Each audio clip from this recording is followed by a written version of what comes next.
Adapun Yefta, orang Gilead itu, adalah seorang pahlawan yang gagah perkasa. Tetapi ia anak seorang perempuan sundal. Ayah Yefta ialah Gilead. Juga istri Gilead melahirkan anak-anak lelaki baginya. Setelah besar anak-anak istrinya ini, maka mereka mengusir Yefta. Katanya kepadanya, "Engkau tidak mendapat milik pusaka dalam keluarga kami, sebab engkau anak dari perempuan lain." Maka larilah Yefta dari saudara-saudaranya itu, dan diam di tanah Tob. Di sana, berkumpullah kepadanya petualang-petualang yang pergi merampok bersama-sama dengan dia.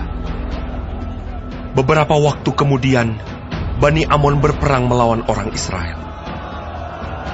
Dan ketika Bani Amon itu berperang melawan orang Israel, pergilah para tua-tua Gilead menjemput Yefta dari tanah Tob. Kata mereka kepada Yefta, "Mari, jadilah panglima kami, dan biarlah kita berperang melawan Bani Amon." Tetapi kata Yefta kepada para tua-tua Gilead itu, "Bukankah kamu sendiri membenci aku dan mengusir aku dari keluargaku? Mengapa kamu datang sekarang kepadaku pada waktu kamu terdesak?" Kemudian berkatalah para tua-tua Gilead kepada Yefta, "Memang, kami datang kembali sekarang kepadamu. Ikutilah kami dan berperanglah melawan Bani Amon. Maka engkau akan menjadi kepala atas kami, atas seluruh penduduk Gilead."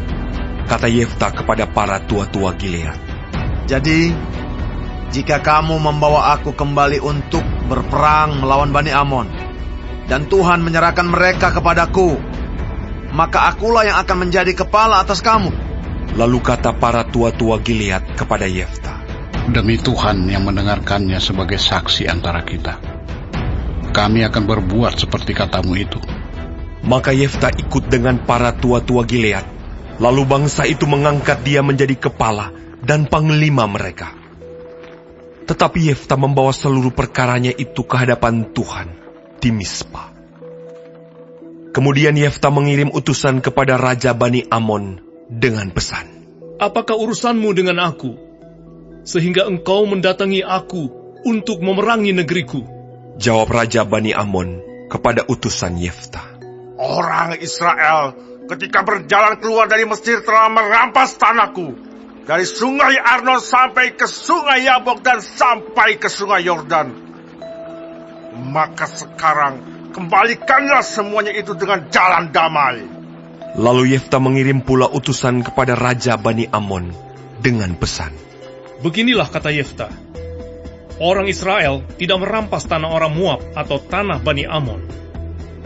Sebab ketika berjalan keluar dari Mesir, orang Israel melalui padang gurun sampai ke Laut Teberau dan tiba di Kades.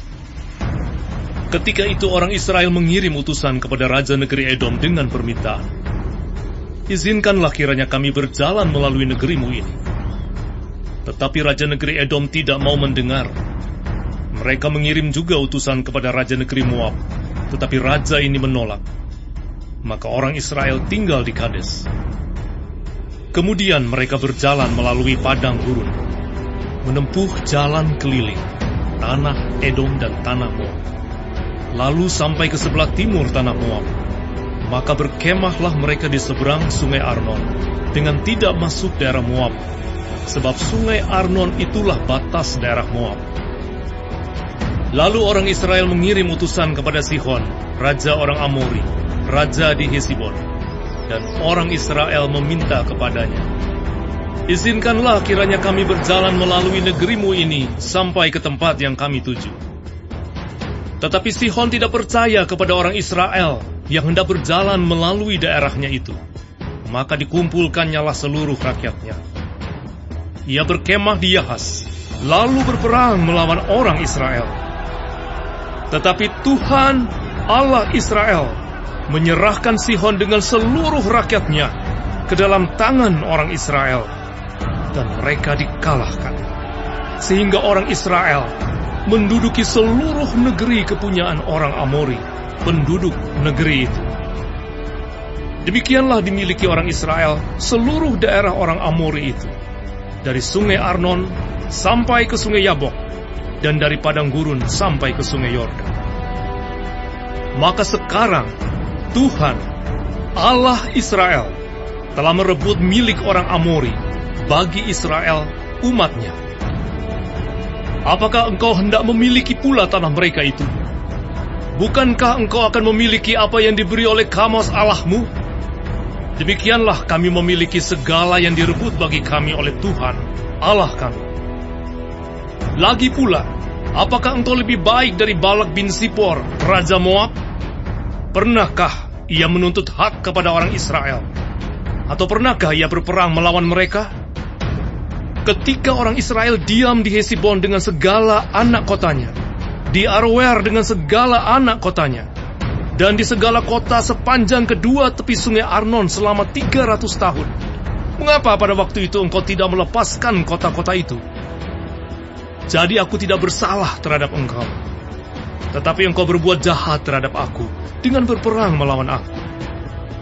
Tuhan, hakim itu, dialah yang menjadi hakim pada hari ini antara orang Israel dan Bani Amon. Tetapi Raja Bani Amon tidak mendengarkan perkataan yang disampaikan kepadanya oleh utusan-utusan Yefta. Lalu roh Tuhan menghinggapi Yefta. Ia berjalan melalui daerah Gilead dan daerah Manasye, kemudian melalui Mispa di Gilead, dan dari Mispa di daerah Gilead, ia berjalan terus ke daerah Bani Amon. Lalu bernasarlah Yefta kepada Tuhan, katanya, "Jika engkau sungguh-sungguh menyerahkan Bani Amon itu ke dalam tanganku, maka apa yang keluar dari pintu rumahku untuk menemui aku pada waktu aku kembali dengan selamat dari Bani Amon, itu akan menjadi kepunyaan Tuhan, dan aku akan mempersembahkannya sebagai korban bakaran."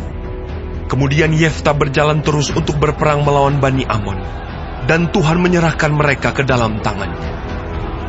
Ia menimbulkan kekalahan yang amat besar di antara mereka, mulai dari Aroer sampai dekat Minit, 20 kota banyaknya, dan sampai ke Abel Keramim, sehingga Bani Amon itu ditundukkan di depan orang Israel. Ketika Yefta pulang ke Mispa ke rumahnya, tampaklah anaknya perempuan keluar menyongsong dia dengan memukul rebana serta menari-nari. Dialah anaknya yang tunggal. Selain dari dia, tidak ada anaknya laki-laki atau perempuan. Demi dilihatnya dia, dikoyakkannyalah bajunya sambil berkata, Anakku, engkau membuat hatiku hancur luluh, dan engkaulah yang mencelakakan aku. Aku telah membuka mulutku bernasar kepada Tuhan, dan tidak dapat aku mundur. Tetapi jawabnya kepadanya, Bapa, jika engkau telah membuka mulutmu bernasar kepada Tuhan, maka perbuatlah kepadaku sesuai dengan nasar yang kau ucapkan itu.